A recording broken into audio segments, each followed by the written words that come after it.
Ya.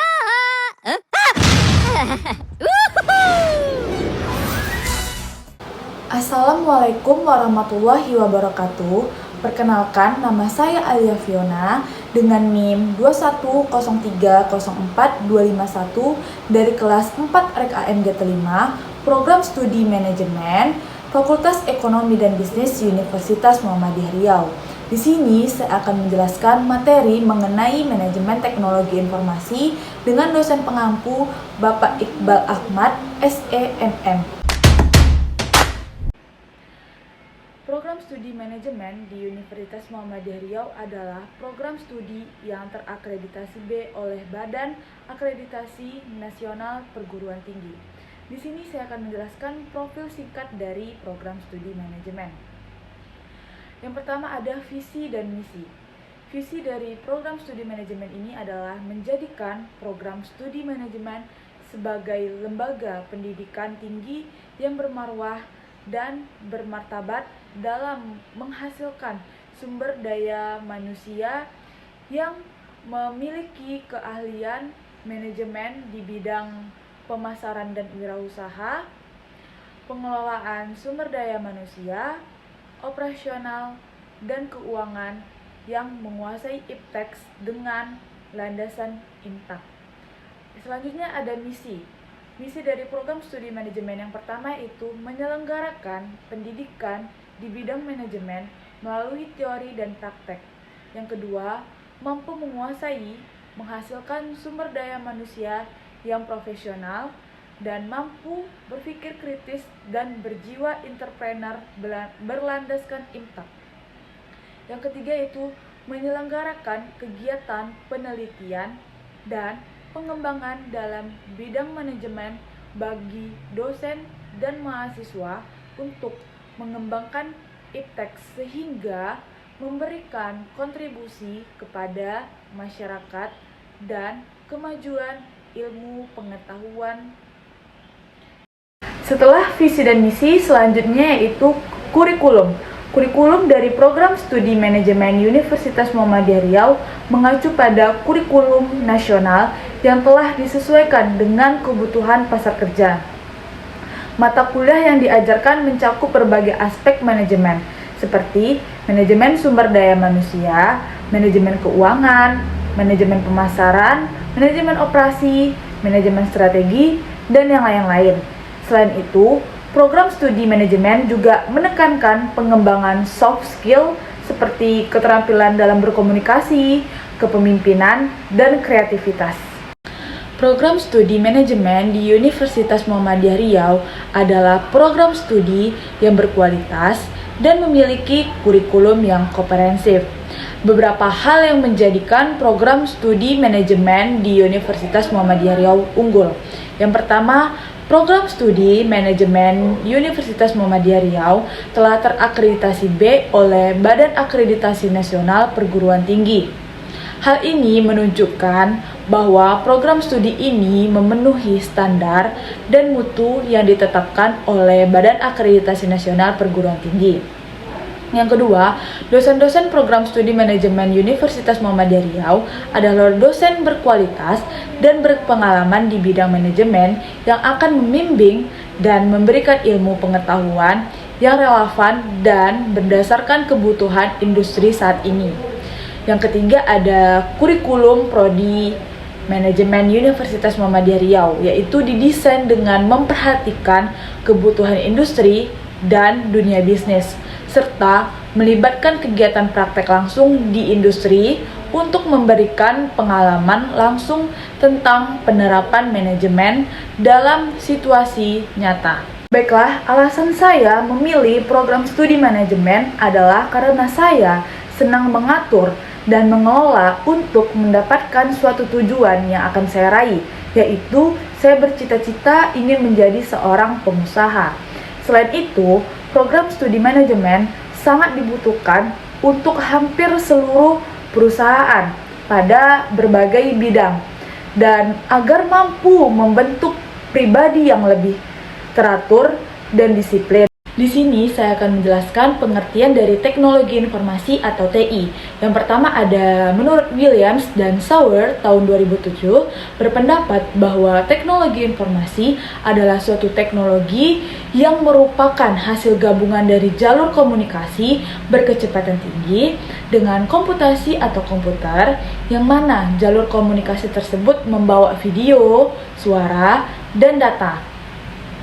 Sedangkan menurut MC Keown tahun 2001 berpendapat bahwa teknologi informasi atau TI memiliki acuan pada teknologi yang memiliki kegunaan untuk dapat menggunakan, menukar, menyimpan, dan membuat informasi dalam bermacam-macam bentuk.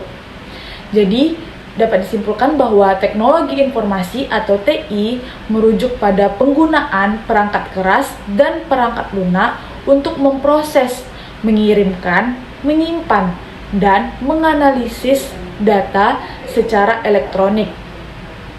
Teknologi informasi digunakan untuk mengotomatisasi proses bisnis, mengumpulkan dan menganalisis data, serta memfasilitasi komunikasi dan kolaborasi antara individu, perusahaan, dan organisasi. Selanjutnya yaitu perlunya teknologi informasi.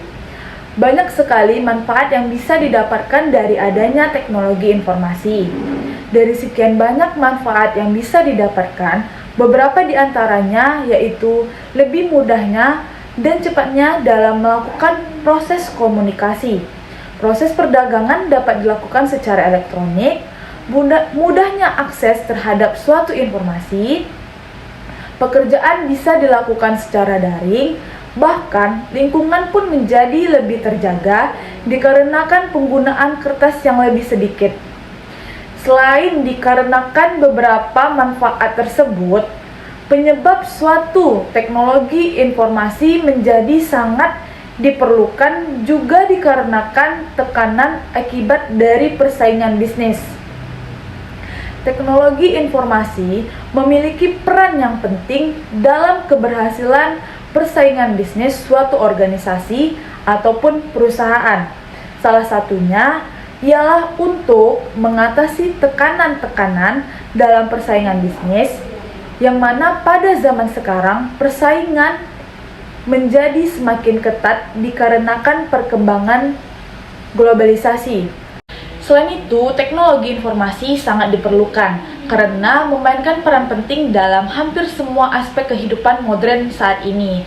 Beberapa alasan mengapa teknologi informasi diperlukan. Yang pertama adalah peningkatan efisiensi dan produktivitas. Teknologi informasi membantu dalam otomatisasi proses bisnis dan mengurangi kebutuhan akan pekerjaan manual. Hal ini meningkatkan efisiensi dan produktivitas perusahaan atau organisasi. Yang kedua itu memfasilitasi komunikasi. Teknologi informasi memungkinkan komunikasi yang lebih mudah dan efektif. Hal ini memungkinkan orang untuk berkomunikasi dengan orang lain di seluruh dunia dengan cepat dan mudah. Yang ketiga itu meningkatkan pengambilan keputusan. Dengan teknologi informasi, orang dapat mengumpulkan data dan informasi secara lebih efisien dan memprosesnya dengan cepat. Ini memungkinkan pengambilan keputusan yang lebih cepat dan lebih tepat. Selanjutnya itu menyediakan akses ke informasi. Teknologi informasi memungkinkan akses ke berbagai sumber informasi secara cepat dan mudah. Hal ini memungkinkan orang untuk belajar dan mendapatkan informasi tentang topik apapun dari mana saja dan kapan saja. Yang selanjutnya itu mendukung inovasi dan kreativitas. Teknologi informasi menyediakan alat dan platform untuk orang untuk berinovasi dan berkreasi dalam berbagai bidang seperti seni, musik, desain, dan teknologi. Selanjutnya ada meningkatkan keamanan. Teknologi informasi memungkinkan pengamanan data dan informasi yang lebih baik. Ini memastikan bahwa informasi yang sensitif dan penting tetap aman dan terlindungi dari pencurian atau serangan cyber. Selanjutnya yaitu perlunya sistem informasi. Sistem informasi atau SI adalah suatu sistem yang dirancang untuk mengumpulkan, memproses, menyimpan, dan menyebarkan informasi dalam suatu organisasi atau perusahaan. Sistem informasi sangat penting karena memberikan banyak manfaat bagi organisasi. Di antaranya yang pertama, mempercepat pengambilan keputusan. Sistem informasi membantu mempercepat pengambilan keputusan dengan memberikan informasi yang relevan, akurat, dan tepat waktu. Hal ini membantu organisasi untuk merespon perubahan pasar dan kebutuhan pelanggan dengan lebih cepat dan efektif. Yang kedua, meningkatkan efisiensi dan produktivitas. Sistem informasi membantu mengotomatisasi proses bisnis dan mengurangi kegiatan manual yang memakan waktu dan biaya. Hal ini memungkinkan organisasi untuk meningkatkan efisiensi dan produktivitas mereka. Yang ketiga, meningkatkan akurasi dan konsistensi. Sistem informasi membantu memastikan konsistensi dalam proses bisnis dan mengurangi kesalahan manusia. Hal ini membantu organisasi untuk meningkatkan kualitas produk dan layanan mereka. Yang keempat, memungkinkan kolaborasi dan komunikasi. Sistem informasi memungkinkan orang untuk berkomunikasi dan berkolaborasi dengan lebih mudah, baik di dalam maupun di luar organisasi. Hal ini membantu organisasi bekerja dengan lebih efektif dan efisien. Yang kelima, meningkatkan pengendalian dan pengawasan. Sistem informasi membantu organisasi untuk memantau kinerja dan mengontrol aktivitas bisnis mereka. Hal ini membantu organisasi untuk mengurangi risiko dan memastikan kepatuhan terhadap kebijakan dan regulasi. Selanjutnya ada tujuan dari sistem informasi atau SI. Sistem informasi memiliki tujuan, di antaranya adalah suatu sistem informasi yang baik haruslah relevan agar dapat memperoleh hasil yang bagus dalam menentukan suatu keputusan dalam sebuah kelompok. Seluruh komponen sistem informasi dan data-data harus memberikan hasil yang bermanfaat sekurang-kurangnya sebanyak pengeluaran yang telah dilakukan. Selanjutnya ada peranan sistem informasi yang sering kita jumpai dalam kehidupan sehari-hari. Sebagai contoh, yang pertama yaitu sistem akademis yang berbasis website yang dapat mempermudah kita untuk mengakses data terkait akademisi. Contohnya itu Sikuli, Siam, dan yang lain-lainnya. Yang kedua ada sistem pemerintahan berbasis website atau e-government yang dapat memberikan layanan pemerintahan melalui internet. Yang ketiga ada sistem pertukaran data digital. Dengan menggunakan komputer, kita dapat bertukar data secara cepat. Yang keempat ada sistem biometrik, yaitu sistem yang dikembangkan untuk keamanan informasi dengan menggunakan pola wajah dan sidik jari agar tidak sembarang orang melakukan akses, seperti sekarang di handphone sudah banyak menggunakan Face ID. Materi selanjutnya ada perangkat keras komputer atau hardware dan perangkat lunak komputer atau software.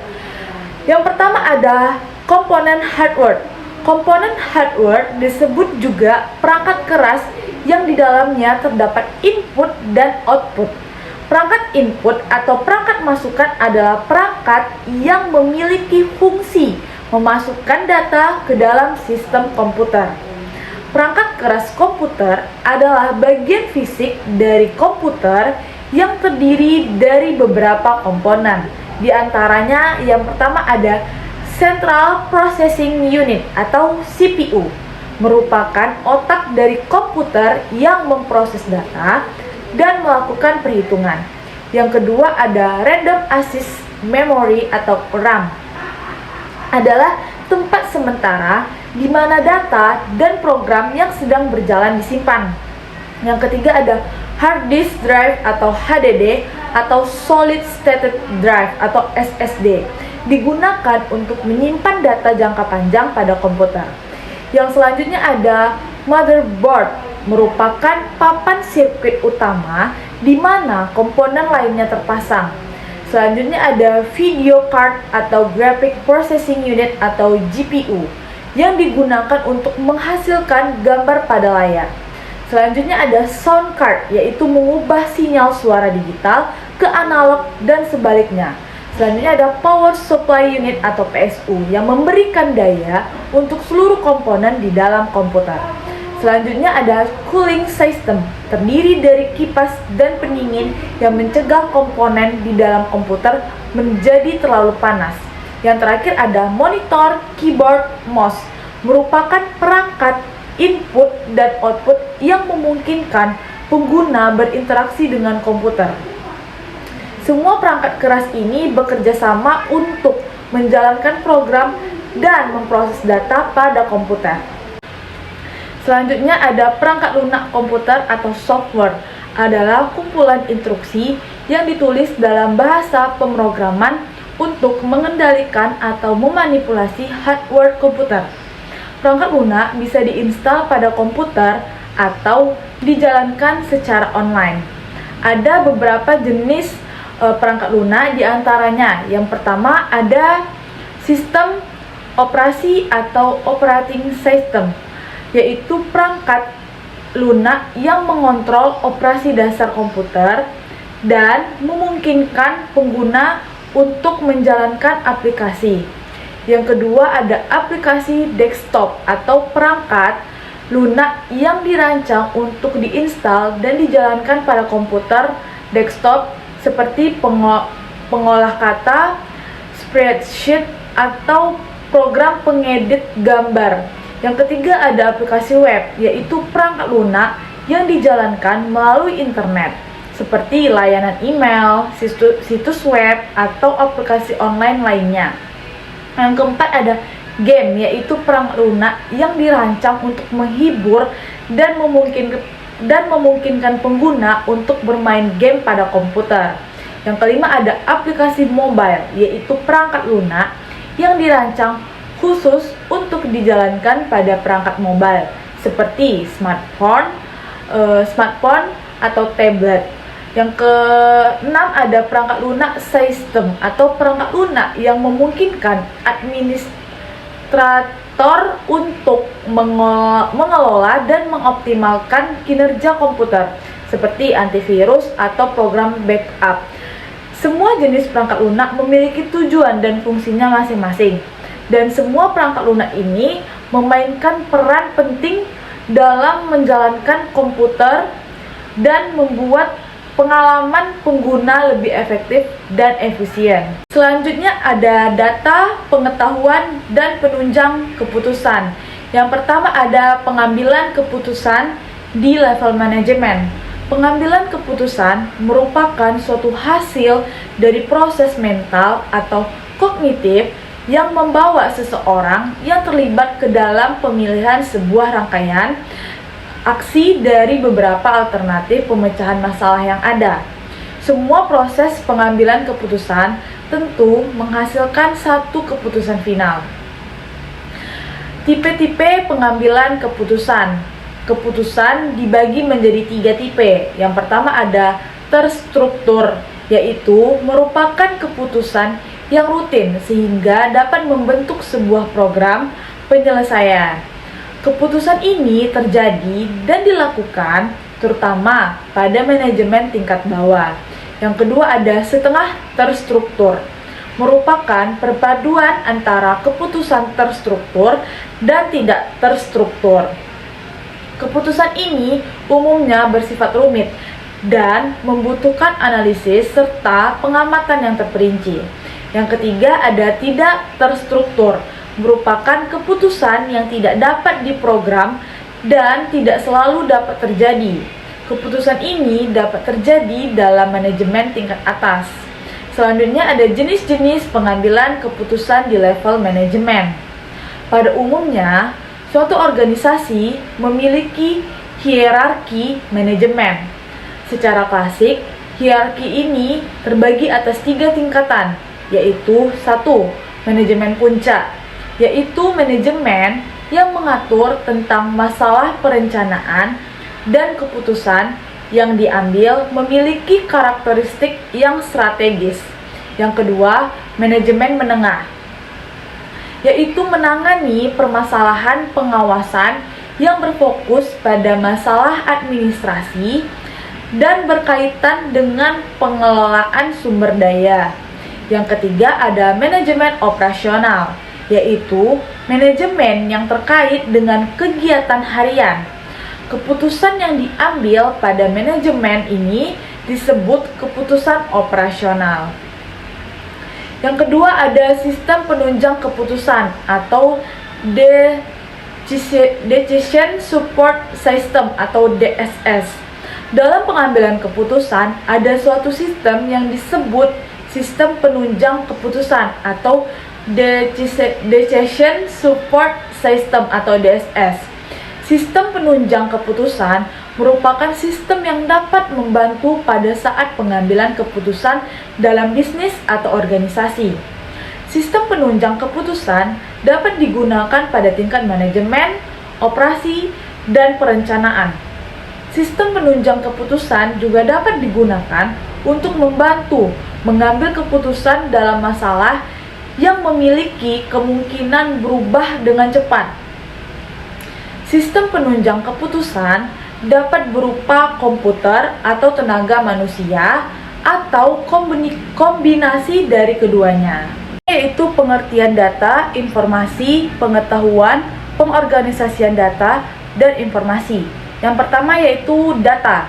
Data adalah bentuk informasi dengan bahasa tertentu yang telah diolah secara efisien, dapat berupa subjek tunggal maupun subjek plural yang digunakan dalam suatu proses tertentu. Contoh, data dapat berupa lembar absensi mahasiswa dalam suatu perkuliahan. Yang kedua ada informasi. Informasi adalah hasil dari data yang telah diproses sedemikian rupa sehingga dapat memberikan pengetahuan kepada orang yang menerimanya.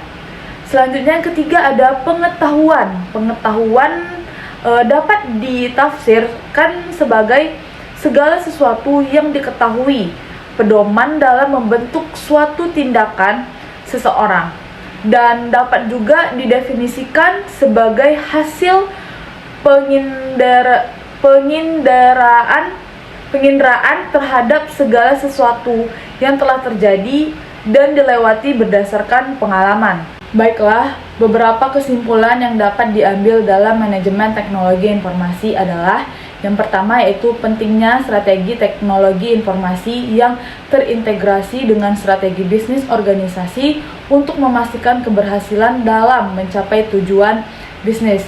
Yang kedua, teknologi informasi harus dipandang sebagai sebuah investasi yang harus dikelola dengan baik agar memberikan nilai tambah bagi organisasi. Yang ketiga adalah manajemen teknologi informasi harus memastikan keamanan dan privasi informasi yang dimiliki organisasi serta memperhatikan regulasi dan standar yang berlaku dalam bidang tersebut. Dalam kesimpulannya, manajemen teknologi informasi adalah hal yang sangat penting bagi organisasi yang ingin memaksimalkan potensi teknologi informasi dalam mencapai tujuan bisnisnya. Dengan mengelola teknologi informasi dengan baik, organisasi dapat meningkatkan efisiensi dan efektivitas operasionalnya serta memberikan nilai tambah bagi pelanggan dan pemangku kepentingan lainnya.